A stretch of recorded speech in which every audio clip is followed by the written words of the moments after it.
Fazendeiro caiu em um buraco no meio da mata e uma onça o encontrou. Ele estava verificando sua cerca em área remota de sua propriedade quando o solo cedeu completamente sob seus pés sem aviso prévio. Antes que pudesse processar o que estava acontecendo, antes que pudesse gritar ou tentar agarrar algo para se segurar, estava despencando através de escuridão sufocante em queda livre que pareceu durar eternidade, mas provavelmente durou apenas 2 ou 3 segundos. Aterrissou com um impacto brutal no fundo de buraco profundo, aproximadamente 7 metros abaixo da superfície, sentindo dor explosiva irradiar de seu tornozelo direito no momento do impacto. Dor tão aguda e avassaladora que quase o fez desmaiar instantaneamente. E conforme ficou ali no fundo daquele buraco escuro e úmido, processando lentamente através da névoa de dor e choque o que acabara de acontecer, percebeu com horror crescente que estava em situação desesperadora. Estava preso em buraco profundo demais para escalar com o tornozelo quebrado, em área tão remota que ninguém o encontraria por dias, sem forma de comunicar sua localização, porque celular não tinha sinal naquela profundidade, com provisões limitadas e ferimento que pioraria progressivamente sem tratamento. Aceitou com resignação sombria que provavelmente morreria ali, lenta e agonizantemente, de desidratação ou infecção, ou simplesmente de exposição aos elementos conforme dias se transformavam em noites e noites em dias. Mas então, quando já estava começando a se desesperar completamente, ouviu som vindo da borda do buraco acima dele, e o que apareceu olhando para baixo na direção dele não era o que qualquer pessoa razoável esperaria em tal situação. Era a onça pintada, e ao invés de simplesmente continuar seu caminho, ou pior ainda considerar ele como presa fácil e vulnerável, aquela criatura magnífica fez algo que desafiaria todas as suposições científicas sobre comportamento de predadores selvagens. Todas as certezas que tínhamos sobre impossibilidade de compaixão interespécies genuína. O que aconteceu nas horas e dias seguintes, naquele buraco profundo, enquanto ele lutava contra dor e desespero, criaria uma das histórias mais extraordinárias de sobrevivência e conexão improvável já documentadas. E quando finalmente equipe de resgate o encontrasse e testemunhasse a cena impossível que descobririam, a história emocionaria milhões de pessoas ao redor do mundo e forçaria cientistas a repensar completamente o que achavam que sabiam sobre fronteiras de empatia e consciência em animais selvagens. A história começa 7 meses antes do acidente, que mudaria tudo para sempre. Seu Carlos Alberto Souza tinha 51 anos e vivia em fazenda de dimensões consideráveis no interior do Mato Grosso, na região de Chapada dos Guimarães, em área onde cerrado encontra a transição para a floresta amazônica, criando paisagem única de biodiversidade extraordinária. Carlos era mato-grossense de 4ª geração. Sua família havia chegado naquela região durante a expansão agrícola do início do século XX. Haviam estabelecido fazenda que cresceu ao longo das décadas através de trabalho árduo e gestão cuidadosa da terra. Diferente de muitos proprietários rurais que viam conservação como obstáculo ao lucro, Carlos sempre manteve filosofia de equilíbrio, acreditando profundamente que era possível administrar fazenda produtiva economicamente enquanto preservando o habitat natural para a fauna. Aproximadamente 40% de sua propriedade, de cerca de 1.800 hectares, era mantida como reserva preservada, onde animais selvagens podiam transitar livremente, não apenas cumprindo requisitos legais, mas excedendo-os substancialmente por convicção pessoal de que era moralmente correto. Era homem de estatura média, mas constituição excepcionalmente robusta, resultado de décadas de trabalho físico intenso sob sol implacável do cerrado. Sua pele era morena escura, profundamente marcada por exposição solar constante, sulcada por rugas que contavam histórias de 50 anos vivendo sob clima que alternava entre seca brutal e chuvas torrenciais. Seus cabelos eram grisalhos,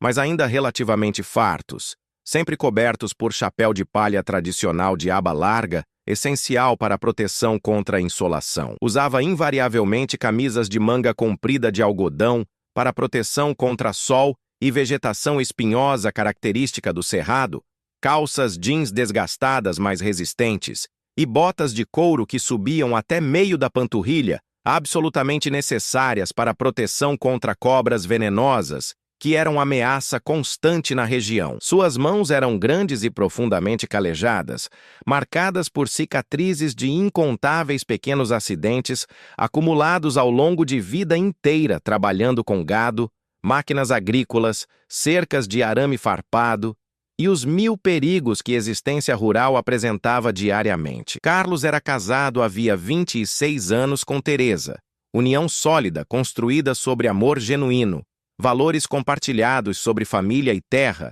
e capacidade rara de parceria verdadeira, onde ambos contribuíam igualmente para o sucesso da fazenda e a harmonia do lar. Tinham 3 filhos. Rafael, com 24 anos, que havia escolhido continuar na fazenda e estava gradualmente assumindo mais responsabilidades de gestão. Laura, com 21 anos, estudando veterinária em Cuiabá, com planos de eventualmente retornar para trabalhar com saúde animal na região, e Pedro, com 18 anos, que estava em ano final de ensino médio, ainda decidindo seu caminho, mas mostrando interesse em agronomia. A rotina de Carlos era completamente ditada pelas demandas implacáveis de fazenda de gado e pelos ciclos climáticos dramáticos da região. Acordava invariavelmente às 4:30 da manhã, preparava café forte em garrafa térmica velha, comia algo substancial porque frequentemente não teria tempo para a refeição adequada até tarde, geralmente pão caseiro que Teresa fazia com queijo e linguiça, e saía para começar trabalho antes que sol nascente transformasse fazenda em forno. Durante a estação das chuvas, de outubro a abril, trabalho envolvia principalmente gerenciar impacto de precipitações que podiam ser monumentais, mover gado para áreas elevadas quando baixadas inundavam, manter estradas transitáveis contra a erosão constante, garantir que sistemas de água funcionassem adequadamente. Durante a estação seca, de maio a setembro, trabalho mudava para a conservação de recursos hídricos cada vez mais escassos, manutenção preventiva de todas as estruturas, queimadas controladas para manejo de pastagem e vigilância constante contra incêndios que eram ameaça catastrófica na região. Além das demandas normais de administrar fazenda de gado, Carlos havia, nos últimos 5 anos, se tornado cada vez mais envolvido ativamente em conservação de fauna, particularmente em proteger grandes predadores como onças pintadas, que eram frequentemente perseguidos por fazendeiros que os viam apenas como ameaças ao gado. Sua propriedade havia se tornado refúgio não oficial para várias onças que transitavam pela região, e ele havia implementado várias medidas para reduzir conflitos, cercas reforçadas em áreas críticas, iluminação noturna ao redor de currais, até campanhas educacionais com fazendeiros vizinhos sobre a importância ecológica de predadores de topo e métodos de coexistência. Não era trabalho que gerava gratidão universal. Alguns vizinhos o consideravam idealista ingênuo, outros até o acusavam de valorizar animais selvagens acima de bem-estar de comunidade humana, mas Carlos mantinha suas convicções firmemente porque acreditava que era possível e necessário encontrar formas de coexistência. Foi durante um de seus esforços de conservação, aproximadamente 7 meses antes do acidente, que quase custaria sua vida, que Carlos teve encontro que estabeleceria conexão improvável, que eventualmente o salvaria de forma mais dramática imaginável. Estava verificando câmeras de trilha que havia instalado em área remota de sua propriedade para monitorar movimento de fauna, quando ouviu sons angustiantes vindo de pequeno córrego sazonal próximo. Investigou cuidadosamente e encontrou cena que fez seu coração apertar de empatia imediata. Onça pintada jovem, provavelmente com cerca de 2 anos de idade baseado em seu tamanho, estava presa entre rochas em leito do córrego, sua pata traseira esquerda estava firmemente entalada em fenda entre 2 pedras grandes. Ela havia claramente estado lutando para se libertar por tempo considerável. A área ao redor estava toda perturbada, vegetação amassada, marcas de garras nas rochas, e ela própria estava exausta, ofegante, olhos arregalados de pânico e dor. Carlos sabia que aproximar-se de onça, mesmo jovem e presa, era uma das ações mais perigosas possíveis. Mas também sabia que, se não ajudasse, ela morreria ali, seja de exaustão e desidratação, seja se tornando presa fácil para outros predadores, ou mesmo para ataques de enxame de formigas ou vespas que podiam ser fatais para animal imobilizado. Tomou decisão em fração de segundo que lógica teria aconselhado contra, mas que sua consciência simplesmente não permitiu evitar. Retornou rapidamente para a caminhonete que havia deixado a aproximadamente 1 quilômetro de distância, pegou ferramentas que sempre carregava, corda forte, pé de cabra, luvas grossas de couro e também cobertor pesado, que pensou que poderia usar para cobrir a cabeça da onça e acalmá-la parcialmente. Retornou ao local e começou o trabalho extremamente perigoso de tentar libertá-la. Falou constantemente em tom baixo e suave, enquanto trabalhava, tentando acalmar o animal aterrorizado, movendo-se com deliberação extrema para não adicionar ao seu pânico. Usou o pé de cabra como alavanca, tentando criar espaço suficiente entre rochas para que Pata pudesse ser extraída. Trabalho que levou quase 1 hora de esforço constante e extremamente tenso, onde cada momento ela poderia ter girado e atacado ele com garras ou presas, se pânico superasse exaustão. Finalmente, com combinação de alavancagem cuidadosa e momento onde ela puxou em ângulo correto, Pata se libertou. Carlos recuou imediatamente vários metros, dando espaço, esperando que ela atacasse ou, pelo menos, demonstrasse agressão, mas ela simplesmente ficou ali por longos momentos, claramente exausta demais para se mover imediatamente. Então, lentamente se levantou, testou o peso na pata que havia estado presa e que estava visivelmente inchada, mas aparentemente não quebrada, olhou diretamente para Carlos com aquela intensidade penetrante, característica de felinos grandes, e mancou lentamente para dentro da vegetação densa, desaparecendo completamente. Carlos pensou que aquele seria fim da história. Mais um animal ajudado, mais uma pequena contribuição para a conservação, mas estava completamente errado sobre isso. Nas semanas e meses seguintes, começou a notar presença consistente daquela onça específica em sua propriedade, reconhecendo-a por padrão distintivo de rosetas em seu flanco direito e por forma como mancava ligeiramente com pata traseira esquerda, especialmente quando a temperatura caía, claramente efeito residual de seu tempo presa. Câmeras de trilha a capturavam transitando regularmente através de várias áreas da fazenda e, extraordinariamente, notavelmente, nunca uma única vez atacou qualquer de seus animais domésticos, apesar de ter amplas oportunidades. Bezerros jovens pastavam frequentemente em áreas onde ela claramente transitava baseado em pegadas frescas.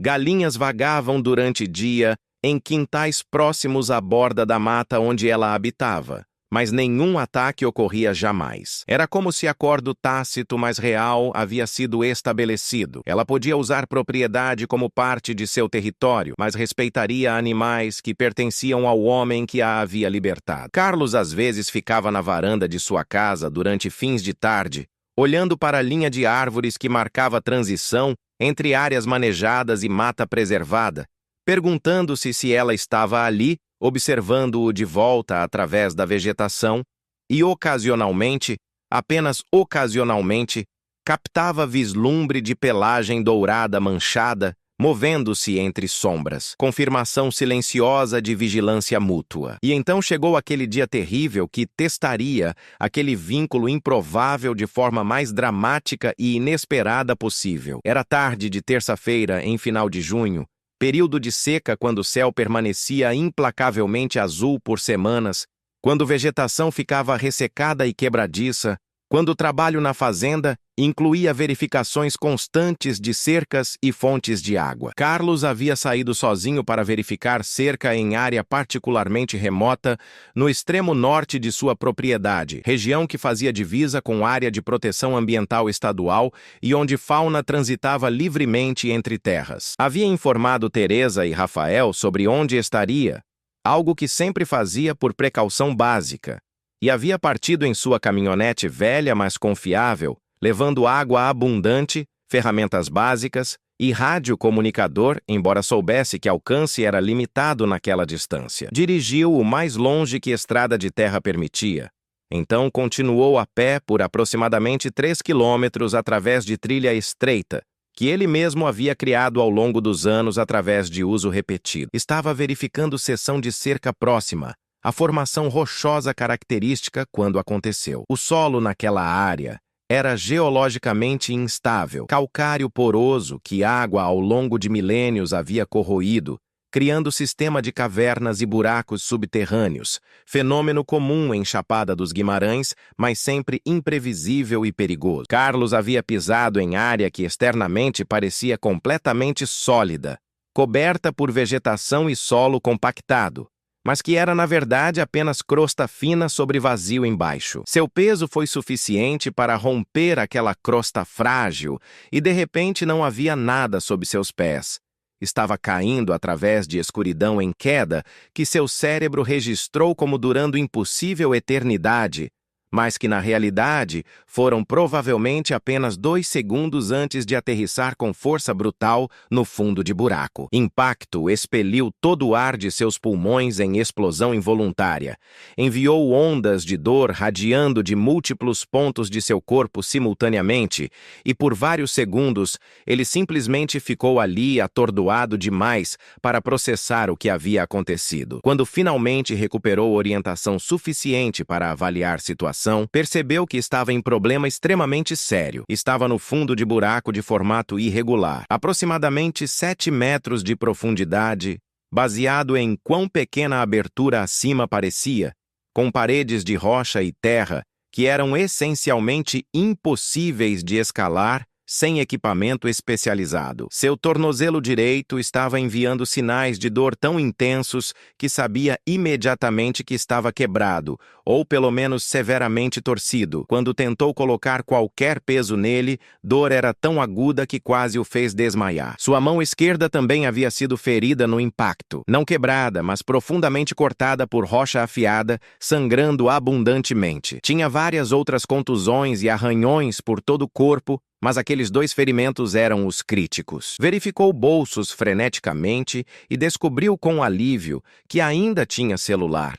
Mas quando tentou fazer chamada, descobriu o que havia temido. Sem sinal absolutamente nenhum, profundidade do buraco e formação rochosa ao redor bloqueavam completamente qualquer recepção. Radiocomunicador havia sido esmagado no impacto. Pedaços de plástico e componentes eletrônicos espalhados ao redor dele. Tinha água em mochila que felizmente havia sobrevivido queda relativamente intacta, mas estava efetivamente preso sem forma de comunicar sua localização, com ferimentos que requeriam atenção médica, em área onde ninguém pensaria em procurar por ele até que horas ou mais, provavelmente dias, tivessem passado. Tentou gritar por ajuda, embora soubesse que era essencialmente inútil, dado quão remota era a área, mas tinha que tentar algo. Gritou até ficar rouco, mas apenas silêncio opressivo da mata respondeu. Horas começaram a passar com lentidão agonizante.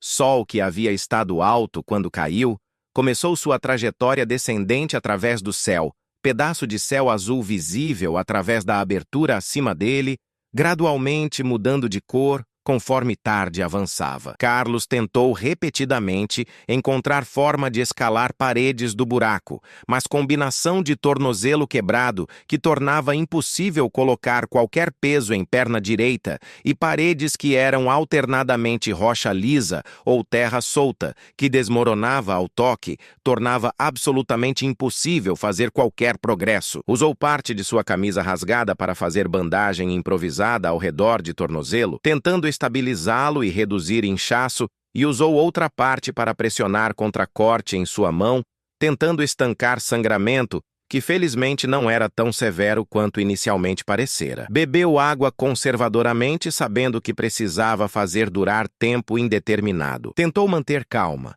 Tentou pensar racionalmente sobre quanto tempo levaria antes que alguém começasse a procurar por ele, mas conforme horas passavam e luz começava a desvanecer, Medo e desespero começaram a infiltrar-se através de sua resolução. Havia dito a Teresa que estaria verificando cercas no norte da propriedade, mas aquela era área vasta, centenas de hectares, e sem saber localização específica, uma busca poderia levar dias ou até semanas, especialmente porque buraco era essencialmente invisível até que alguém estivesse praticamente em cima dele. E mesmo se começassem a procurar imediatamente quando ele não retornasse à noite, o que provavelmente fariam, encontrá-lo em área tão vasta antes que desidratação ou infecção de seus ferimentos se tornassem fatais, era possibilidade incerta na melhor das hipóteses. Conforme a escuridão caía completamente e temperatura começava a cair dramaticamente,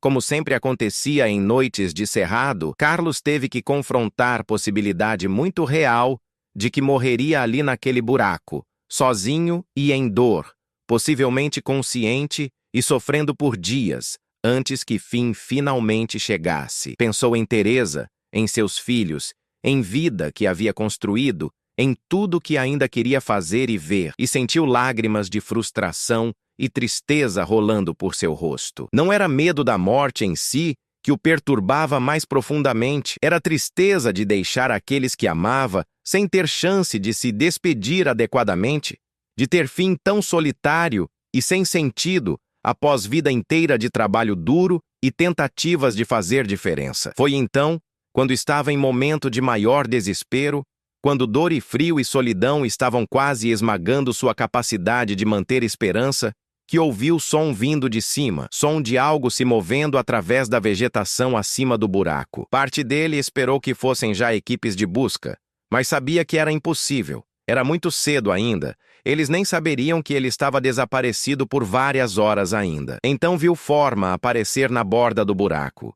Silhueta contra céu noturno que estava começando a mostrar primeiras estrelas, e seu coração que já estava acelerado de dor e estresse disparou ainda mais quando percebeu o que estava olhando para baixo na direção dele. Era onça pintada, claramente visível mesmo na luz fraca do crepúsculo por causa de seu tamanho e forma distintiva, e ela estava olhando diretamente para baixo na direção dele com aquela intensidade absoluta que grandes felinos têm. Carlos ficou completamente imóvel, mal ousando respirar, cada músculo tenso apesar da dor. Estava em situação mais vulnerável imaginável, preso em buraco sem possibilidade de fuga ou defesa, ferido e sangrando, essencialmente presa perfeita, se onça decidisse que ele era oportunidade de alimentação fácil. Mas algo estava diferente sobre como ela o observava. Não era olhar predatório avaliando presa. Era algo mais próximo de curiosidade ou até reconhecimento. Então ela se moveu ligeiramente e luz residual do dia capturou o padrão específico de rosetas em seu flanco direito. E Carlos percebeu com choque súbito de reconhecimento que era ela, aquela mesma onça jovem que ele havia libertado 7 meses atrás, agora visivelmente maior e mais madura, mas inequivocamente a mesma, baseado em marcações distintivas e em forma como favorecia ligeiramente pata traseira esquerda. "É você", sussurrou Carlos, sua voz rouca de ter gritado por ajuda mais cedo. "Você me lembra?" A onça inclinou cabeça ligeiramente como se respondendo a som de sua voz. Então, para seu espanto absoluto, começou a descer para dentro do buraco. Não era descida fácil ou rápida. Ela testou cuidadosamente cada ponto de apoio, suas garras encontrando fendas microscópicas na rocha que Carlos nem havia notado, seu corpo flexível, contorcendo-se de formas que pareciam desafiar a anatomia para negociar passagem através de seções estreitas. Levou talvez 5 minutos de trabalho concentrado, mas eventualmente ela estava no fundo do buraco com ele, a não mais do que 3 metros de distância, tão perto que ele podia ouvir sua respiração, podia ver cada detalhe de suas presas e garras, podia sentir seu cheiro almiscarado forte. Terror primitivo inundou o sistema de Carlos, cada instinto gritando que estava prestes a ser atacado, mas forçou-se a permanecer absolutamente imóvel, porque movimento poderia desencadear ataque. Ficaram assim por vários longos minutos que pareceram horas, homem e predador se encarando em fundo de buraco escuro, Então a onça fez algo completamente inesperado. Ela se deitou, simplesmente se deitou ali no chão do buraco, a aproximadamente 2 metros dele, sua cabeça erguida e alerta, mas seu corpo em posição de descanso, não posição de predador prestes a atacar. E conforme horas da noite passavam, conforme temperatura caía ainda mais e Carlos começava a tremer violentamente tanto de frio quanto de choque, ele gradualmente começou a compreender o que estava acontecendo. Aquela onça não havia descido no buraco para atacá-lo, havia descido para ficar com ele, para fazer companhia ou até para protegê-lo. Reconhecimento e gratidão pelo homem que havia salvado ela meses atrás, manifestando-se em comportamento que desafiava tudo que ciência nos dizia sobre onças e suas interações com humanos. As horas que se seguiram foram simultaneamente mais surreais e mais confortantes da vida de Carlos. Dor em seu tornozelo era constante e pulsante, cada movimento enviando ondas de agonia através de sua perna. Frio noturno penetrava até ossos, fazendo-o tremer incontrolavelmente.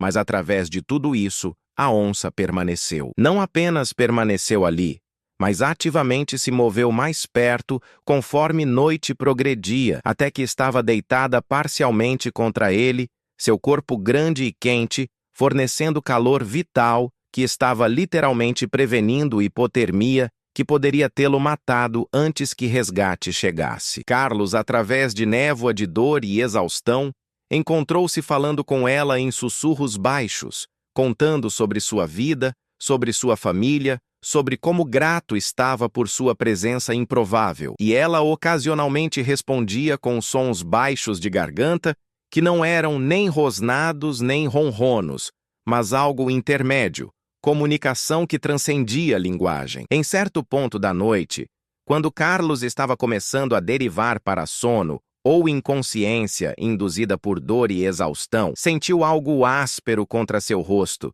e percebeu que onça estava lambendo gentilmente sua bochecha, comportamento que mães felinas fazem com filhotes, mas que esta onça solitária estava direcionando ao humano ferido, gesto de cuidado que era tão inesperado quanto profundamente comovente. Dormiu em intervalos irregulares, sempre acordando sobressaltado pelo movimento dela ou por algum som, mas cada vez que acordava, ela ainda estava ali, presença constante em escuridão opressiva do buraco. Amanhecer chegou com crueldade gradual, luz lentamente filtrando de cima, revelando o interior do buraco em detalhes que escuridão havia escondido. Carlos podia ver agora que paredes eram mistura de rocha e terra compactada, que havia pequenos tufos de vegetação crescendo em fendas onde sementes haviam encontrado compra, que chão era coberto por camada de folhas mortas e detritos orgânicos que haviam acumulado ao longo de tempo. E mais importante,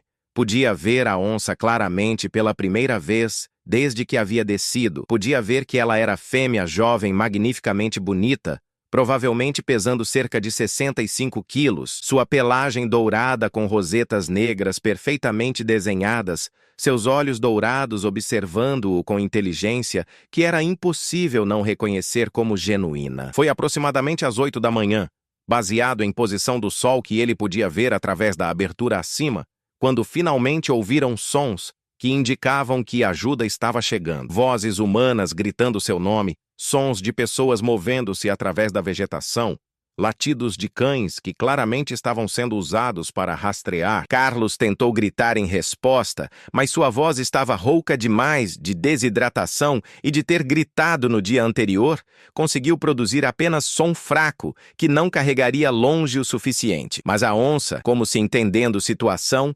levantou cabeça e soltou rugido.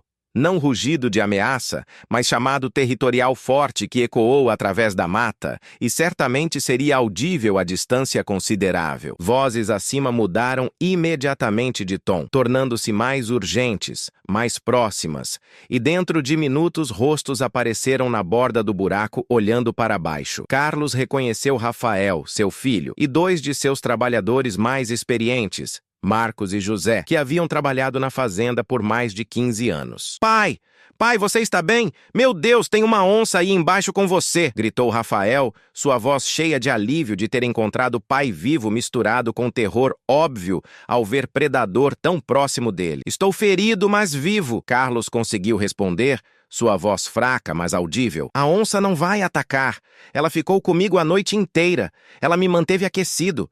Só precisam ter cuidado quando me tirarem daqui para não assustá-la. Podia haver ceticismo e confusão nos rostos acima, mas para crédito deles, começaram imediatamente a organizar resgate sem questionar suas instruções sobre onça. Rafael havia trazido cordas, equipamento de escalada básico e, mais importante, tinha telefone via satélite que havia usado para contatar serviços de emergência assim que haviam encontrado caminhonete de Carlos abandonada. Helicóptero de resgate estava a caminho, mas levaria pelo menos 40 minutos para chegar de Cuiabá. Então, decisão foi feita de tentar tirá-lo do buraco usando cordas antes disso, se possível. Baixaram corda forte que Carlos conseguiu amarrar ao redor de seu peito sob braços, então Rafael e trabalhadores começaram um processo cuidadoso de içá-lo. Foi extremamente doloroso, especialmente quando o tornozelo quebrado bateu contra a parede do buraco durante a ascensão. Mas finalmente estava fora, deitado na superfície, respirando ar fresco profundamente, enquanto Rafael o examinava rapidamente, avaliando extensão de ferimentos. A onça, ela ainda está lá embaixo, disse Carlos urgentemente assim que recuperou fôlego suficiente. Precisamos ajudá-la a sair também.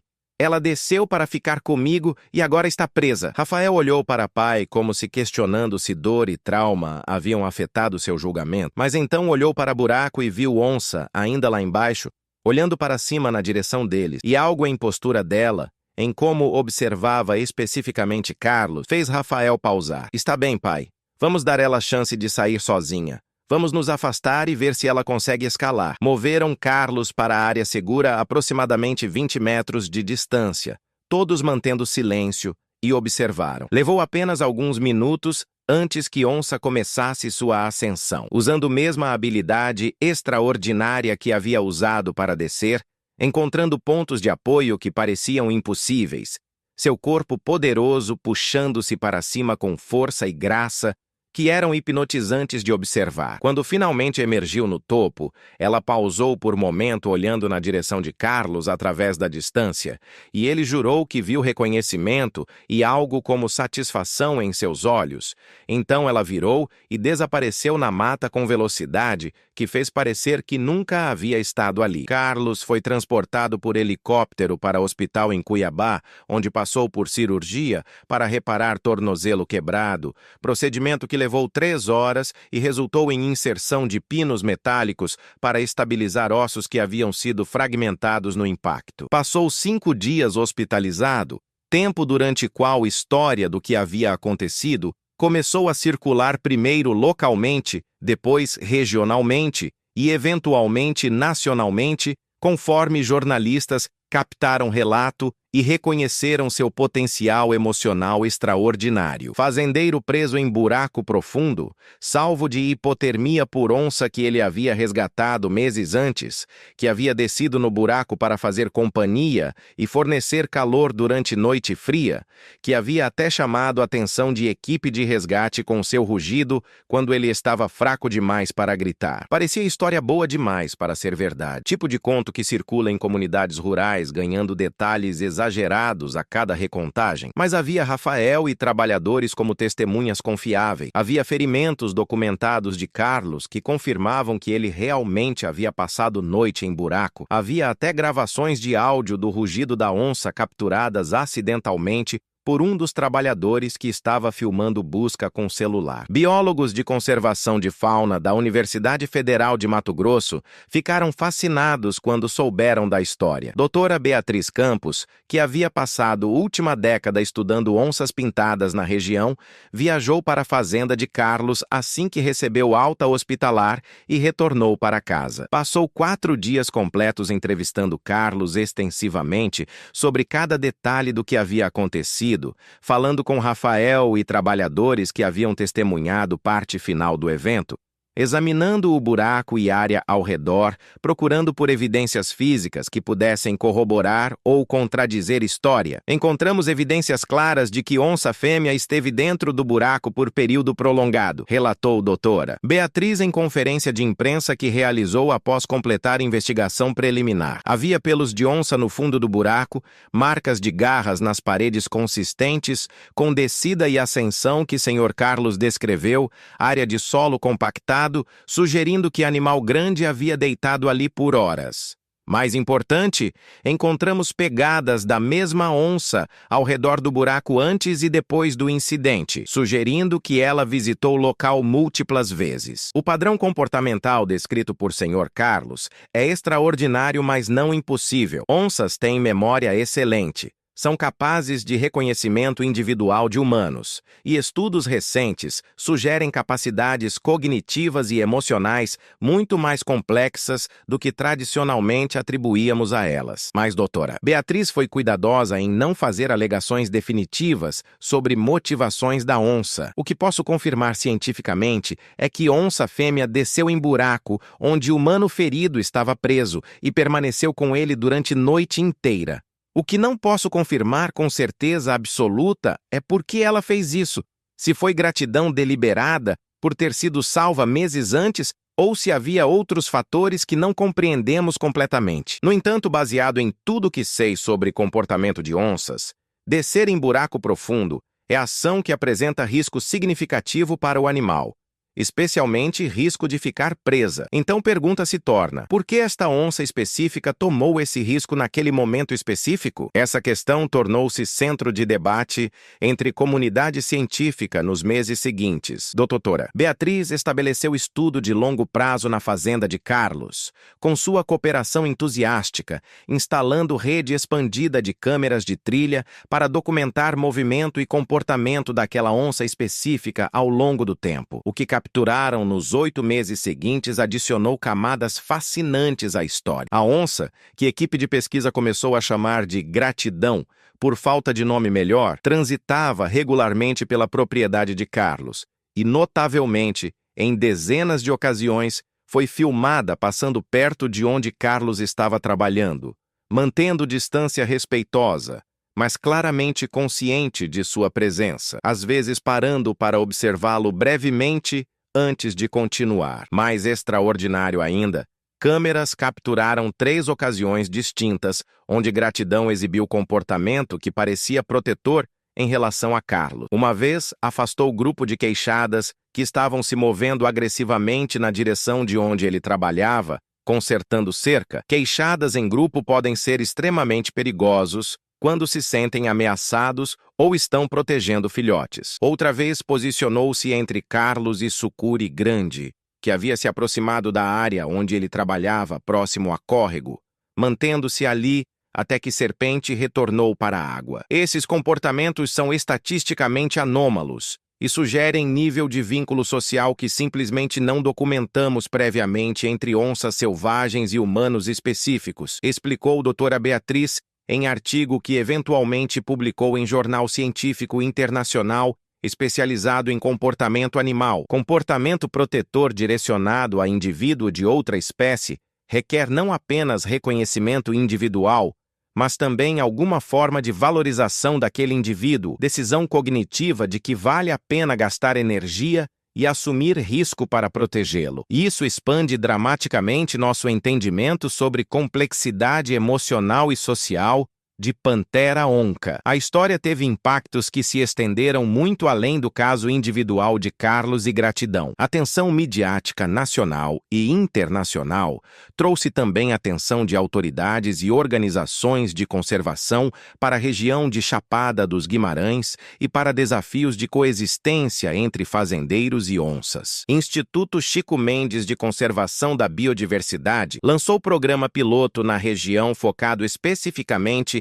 em promover práticas de manejo que reduzissem conflitos humano-fauna, oferecendo assistência técnica e até compensação financeira parcial para fazendeiros que implementassem medidas de proteção como cercas reforçadas, iluminação noturna e campanhas de educação. Carlos tornou-se embaixador informal deste programa, sua história servindo como exemplo poderoso de que coexistência não apenas era possível, mas podia resultar em benefícios inesperados. Visitou dezenas de fazendas vizinhas ao longo dos meses seguintes, compartilhando sua experiência e filosofia, encorajando outros a verem onças não como pragas a serem eliminadas, mas como parte integral de ecossistema saudável que merecia respeito e proteção. "Eu não salvei aquela onça esperando nada em retorno", dizia frequentemente em palestras que passou a dar em escolas, universidades e eventos de conservação. "Salvei porque era a coisa certa a fazer, porque ver criaturas sofrendo e ter poder de ajudar cria obrigação moral que simplesmente não consegui ignorar. E o que descobri, o que aquela noite no buraco me ensinou de forma inesquecível, é que quando tratamos animais com respeito e compaixão, eles lembram. São muito mais inteligentes, muito mais emocionais, muito mais capazes de gratidão do que nossa sociedade geralmente reconhece.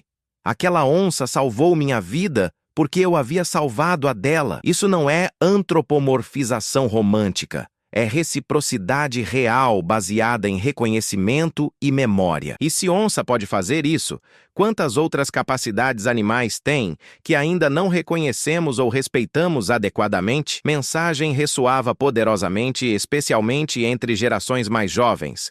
Estudantes que cresceram com consciência ambiental mais desenvolvida, mas que frequentemente viam conservação como conceito abstrato, desconectado de realidade prática de vida rural. História de Carlos tornava aquilo concreto, emocional, impossível de ignorar. Prova vivente de que compaixão criava conexões que transcendiam barreiras entre espécies. Aproximadamente um ano após o incidente original, Carlos teve outro encontro com gratidão que seria filmado pela equipe de Doutora Beatriz e se tornaria um dos vídeos de vida selvagem mais emocionantes e compartilhados da história brasileira. Carlos estava trabalhando em projeto de restauração de mata ciliar ao longo de córrego que atravessava sua propriedade, plantando mudas nativas que, eventualmente, criariam corredor de habitat, conectando áreas preservadas fragmentadas. Estava acompanhado por pequena equipe de filmagem de documentário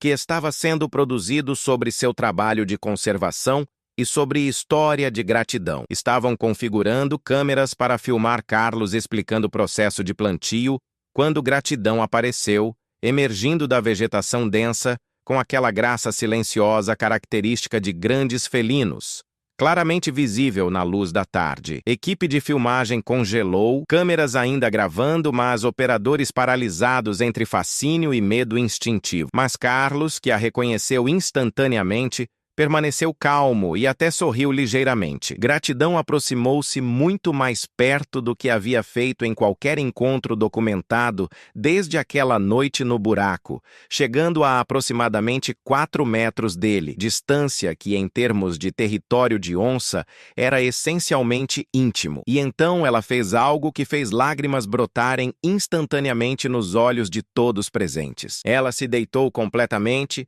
rolou parcialmente de lado, expondo barriga, e começou a fazer sons baixos de garganta que eram inequivocamente similar a ronronar, comportamento que felinos demonstram apenas na presença de indivíduos que consideram completamente seguros e confiáveis. Permaneceu assim por quase 3 minutos, enquanto câmeras capturavam cada segundo, olhando diretamente para Carlos, com olhos meio fechados em expressão de contentamento absoluto. "Oi, menina", sussurrou Carlos, sua voz embargada de emoção. "Você está bem? Você se lembra daquela noite, não é? Eu também lembro. Sempre vou lembrar." Então, gratidão rolou de volta para a posição normal, levantou-se graciosamente, olhou para toda a equipe humana ali reunida como se consciente de que estava sendo filmada, e querendo garantir que mensagem fosse registrada, e caminhou calmamente de volta para a floresta, desaparecendo entre árvores e sombra. "Vocês conseguiram isso? Vocês gravaram tudo?" Perguntou Carlos para a equipe ainda chocada, lágrimas agora rolando livremente por seu rosto. Haviam conseguido em alta definição de múltiplos ângulos.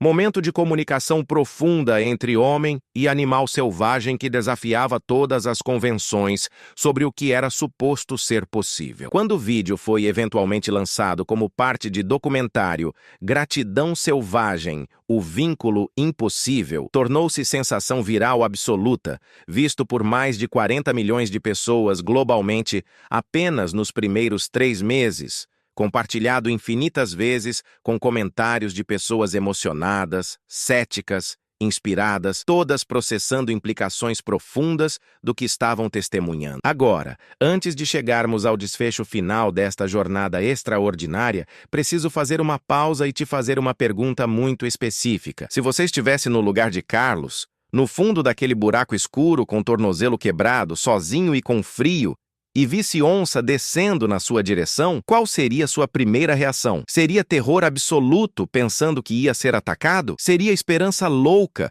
de que talvez a ajuda havia chegado de forma impossível? Ou seria aceitação calma de que ao menos não morreria completamente sozinho? Pensa nisso honestamente e conta nos comentários, porque essas reflexões sobre como reagimos quando estamos mais vulneráveis nos dizem muito sobre quem somos. E já que estamos falando de momentos onde milagres acontecem quando menos esperamos, de conexões que transcendem todas as barreiras que achamos intransponíveis, preciso te pedir algo. Se inscreve neste canal agora mesmo, porque aqui a gente não traz apenas histórias emocionantes inventadas, trazemos relatos reais documentados cientificamente que vão expandir sua compreensão sobre inteligência animal e sobre possibilidades de compaixão que existem em lugares mais improváveis. Ativa aquele sininho porque tem muito mais histórias verificadas vindo que vão fazer você ver mundo natural com olhos completamente transformados. Mas agora volta comigo para o Carlos e para a gratidão,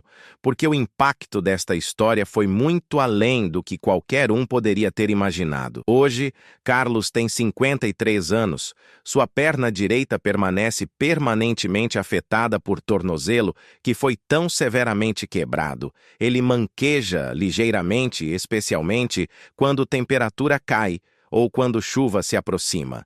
Lembrança física constante daquela queda terrível e daquela noite extraordinária no buraco. Mas ele vê aquela cicatriz não como trauma, mas como medalha de honra, prova física de experiência que mudou fundamentalmente sua compreensão sobre fronteiras de consciência e emoção em mundo natural. Gratidão, agora com aproximadamente 4 anos baseado em estimativas de doutora Beatriz, ainda transita regularmente pela propriedade de Carlos. Câmeras continuam capturando ela em base quase semanal. Teve sua primeira ninhada há aproximadamente 8 meses após o incidente do buraco.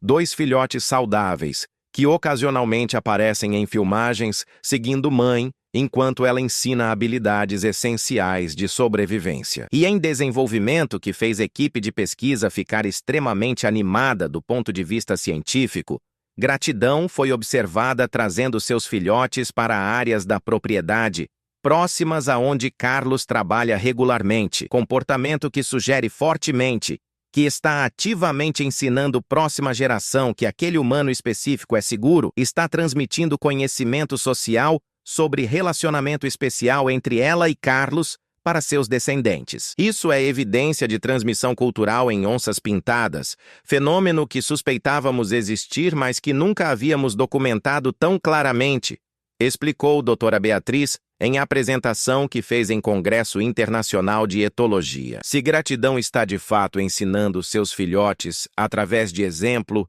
e exposição repetida, que este humano específico é aliado e não ameaça, isso demonstra não apenas memória individual, mas capacidade de transmitir conhecimento social complexo através de gerações, o que é literalmente definição de cultura em termos biológicos. Estamos testemunhando potencialmente início de tradição local, linhagem de onças naquela área que, através de aprendizado social, desenvolveu tolerância ou até cooperação com o humano específico. Os filhotes, conforme cresceram ao longo dos meses, efetivamente demonstraram menos medo de Carlos do que onças jovens tipicamente demonstrariam de humanos.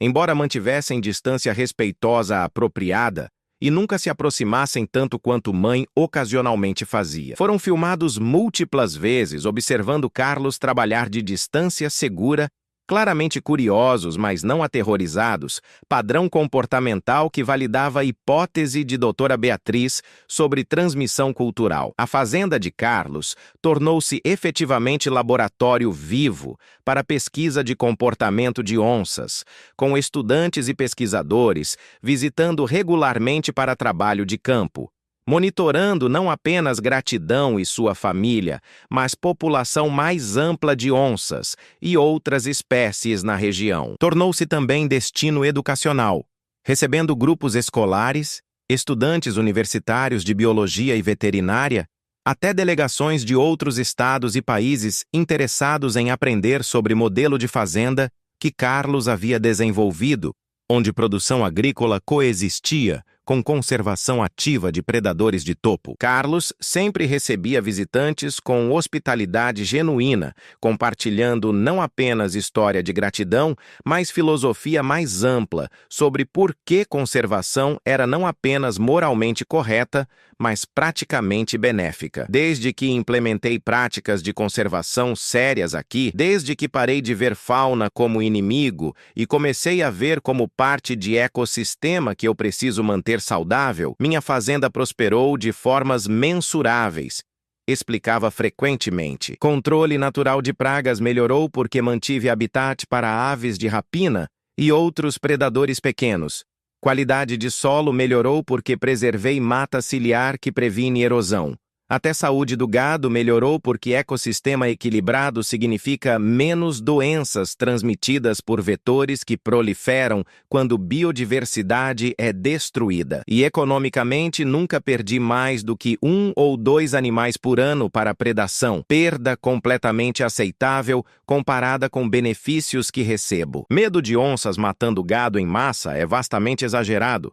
Estudo após estudo mostra que predação real é mínima quando fazendeiros implementam medidas básicas de proteção. E agora, com turismo ecológico e pesquisa científica, tenho fontes de renda adicionais que nem existiam antes. Mensagem estava começando a ser ouvida. Várias fazendas vizinhas haviam implementado práticas similares, inspiradas por exemplo de Carlos e por resultados mensuráveis que ele podia demonstrar. Região de Chapada dos Guimarães estava gradualmente se transformando em modelo de coexistência humano-fauna, que estava atraindo atenção nacional e internacional. História de Carlos e Gratidão havia catalisado mudanças muito além do caso individual, havia inspirado o movimento que estava começando a transformar atitudes e práticas em escala regional. Leis estaduais foram fortalecidas para proteger onças e outros grandes predadores, com penas significativamente aumentadas para a caça ilegal. Programa estadual de compensação foi estabelecido, onde fazendeiros que perdiam gado para a predação documentada podiam receber reembolso parcial, removendo incentivo financeiro para matar onças em retaliação. Mais importante, atitudes estavam mudando especialmente entre gerações mais jovens de fazendeiros que estavam mais abertos a novas abordagens e que haviam crescido ouvindo história de Carlos e vendo evidências de que coexistência funcionava. Aproximadamente 18 meses após o incidente do buraco, em cerimônia emocionante realizada em Cuiabá, Carlos recebeu Medalha do Mérito Ambiental do Estado de Mato Grosso, reconhecimento oficial por suas contribuições para a conservação de fauna e por servir como modelo de práticas sustentáveis. Em seu discurso de aceitação, falou com eloquência que surpreendeu até ele mesmo sobre lições que Gratidão havia ensinado. Passamos muito tempo como espécie, como sociedade, assumindo que somos únicos em nossas capacidades mentais e emocionais, que animais são essencialmente autômatos biológicos, operando puramente por instinto sem consciência real ou capacidade de emoção complexa, disse para a audiência de dignitários, cientistas, ambientalistas e jornalistas. Mas minha experiência com Gratidão, evidências científicas que doutora Beatriz e equipe documentaram tão meticulosamente, provas em vídeo que milhões viram e foram emocionados, tudo isso nos força a confrontar a possibilidade de que estávamos terrivelmente errados. Aquela onça me salvou porque eu havia salvado ela. Ela lembrou, ela reconheceu, ela tomou decisão consciente de retribuir bondade, mesmo com risco considerável para ela mesma. Desceu em buraco profundo onde facilmente poderia ter ficado presa. Permaneceu comigo durante noite fria, quando poderia estar caçando ou descansando. Chamou atenção de resgate quando eu estava fraco demais para fazer. Essas não são ações de criatura operando puramente por instinto. São ações que requerem memória, reconhecimento, tomada de decisão complexa, e algo que só posso chamar de gratidão genuína. E se onça pode fazer isso, se criatura que sempre vimos como predador solitário e selvagem guiado apenas por instintos básicos, pode demonstrar tais capacidades, então quantos outros animais subestimamos? Quantas outras espécies são capazes de consciência e emoção que recusamos a reconhecer? Esta é questão não apenas científica, mas profundamente ética. Porque se animais são capazes de consciência e emoção genuínas, então nossas obrigações morais em relação a eles são muito maiores do que, tradicionalmente, reconhecemos. Não são apenas recursos para explorar ou pragas para eliminar. São seres conscientes compartilhando este planeta conosco, merecendo respeito e consideração moral. Minha esperança, minha oração, é que história de gratidão e eu inspire outros a verem animais com novos olhos, a tratá-los com compaixão que merecem e a buscar formas de coexistência ao invés de dominação ou eliminação. A audiência levantou-se em ovação prolongada, muitos com lágrimas visíveis em rostos, tocados não apenas por história, mas por implicações filosóficas e éticas que Carlos havia articulado tão eloquentemente. A história continuou se desdobrando de formas inesperadas. 2 anos após o incidente original, Carlos recebeu visita de delegação de indígenas da etnia Bororo, que viviam em terra demarcada adjacente à região de Chapada dos Guimarães. Anciãos da tribo haviam ouvido história através de várias fontes e queriam encontrar Carlos pessoalmente porque, conforme explicaram através de intérprete, história ressoava profundamente com crenças tradicionais de seu povo sobre reciprocidade entre humanos e animais. Nossos ancestrais sempre souberam o que você descobriu, disse um dos anciãos, homem de aproximadamente 80 anos, cujo rosto era mapa de rugas profundas. Animais não são inferiores a humanos. São diferentes, mas iguais em valor. Têm espíritos, têm memórias, têm capacidade de bondade e gratidão, assim como humanos. Quando tratamos com respeito, eles retribuem. Quando falhamos em respeitar, eles se afastam ou às vezes até retaliam. Sua onça, que você chama gratidão,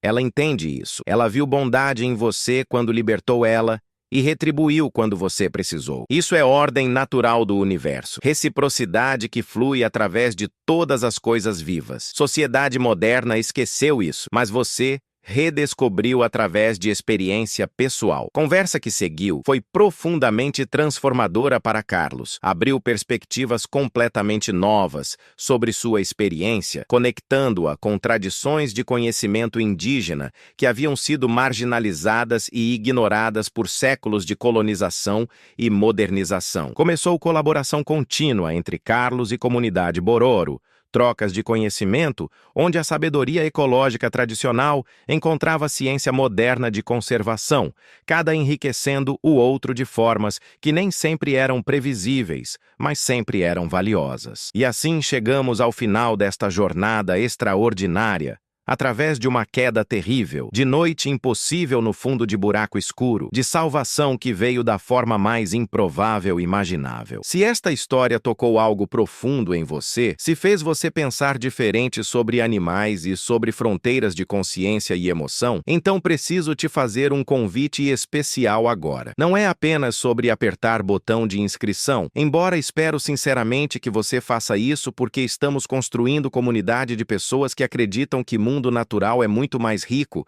muito mais complexo, muito mais emocionalmente profundo do que sociedade geralmente reconhece. Se inscreve neste canal, porque aqui não apenas contamos histórias bonitas, documentamos evidências científicas reais que estão forçando ciência a repensar paradigmas fundamentais sobre consciência animal. Ativa o sininho, porque tem muito mais histórias verificadas e documentadas vindo, que vão expandir sua compreensão sobre possibilidades de conexão entre espécies. E agora realmente preciso ouvir você. Preciso saber o que essa história significou para você pessoalmente. Qual momento mais te impactou?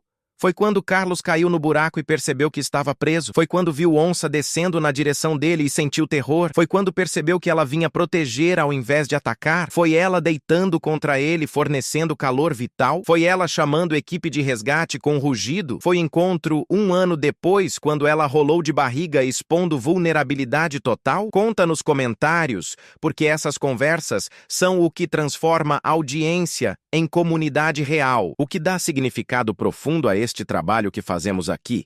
E se conteúdo realmente mexeu com você, não guarda só para você. Compartilha com pessoa que trabalha com animais, com alguém que mora em área rural, com quem acha que animais não têm emoções reais, com quem precisa ser lembrado que o mundo ainda tem espaço para milagres quando escolhemos bondade. Marca alguém que precisa ver isso, envia para grupos de conservação, posta em suas redes sociais, porque histórias como essa precisam ser espalhadas amplamente, precisam inspirar mais pessoas a escolherem compaixão ao invés de crueldade, coexistência ao invés de dominação, respeito ao invés de exploração. No final das contas, História de Carlos e Gratidão nos ensina lição fundamental sobre reciprocidade que existe não apenas entre humanos, mas através de todo o reino animal. Quando fazemos bem, quando ajudamos criatura em necessidade, quando escolhemos compaixão mesmo quando é inconveniente ou até arriscado, criamos ondas que se expandem de formas que jamais poderíamos prever completamente. Carlos não salvou aquela onça esperando que algum dia ela retornaria a favor. Não estava fazendo cálculo sobre benefício futuro possível, salvou simplesmente porque era certo fazer. E o universo, ou destino, ou simplesmente memória extraordinária e capacidade emocional daquela onça, garantiu que bondade não foi esquecida, que foi reconhecida e retribuída quando importou mais. Gratidão literalmente salvou vida de Carlos, manteve-o aquecido durante noite que de outra forma teria matado por hipotermia, chamou atenção de resgate quando ele estava fraco demais, demonstrou níveis de consciência e compaixão que ciência ainda está lutando para explicar adequadamente. Obrigado por ter ficado até final desta jornada extraordinária comigo. Nos vemos na próxima história que vai fazer você acreditar no extraordinário. E lembra sempre, você também pode ser o Carlos de alguém, pode escolher compaixão quando confrontado com sofrimento, pode criar conexões que transcendem barreiras que achamos intransponíveis. O mundo está cheio de criaturas precisando de proteção e compaixão, cheio de momentos onde podemos escolher fazer diferença. E quando fazemos essas escolhas, quando escolhemos bondade mesmo quando é difícil, nunca sabemos completamente que impacto teremos, que vidas tocaremos, que mudanças criaremos, mas podemos ter certeza de uma coisa, que teremos vivido com integridade, que fizemos nossa parte para tornar o mundo um pouco mais compassivo, um pouco mais justo, um pouco melhor para todas as formas de vida que o habitam. Um abraço enorme e até a próxima história, que vai transformar sua compreensão sobre fronteiras de consciência e compaixão.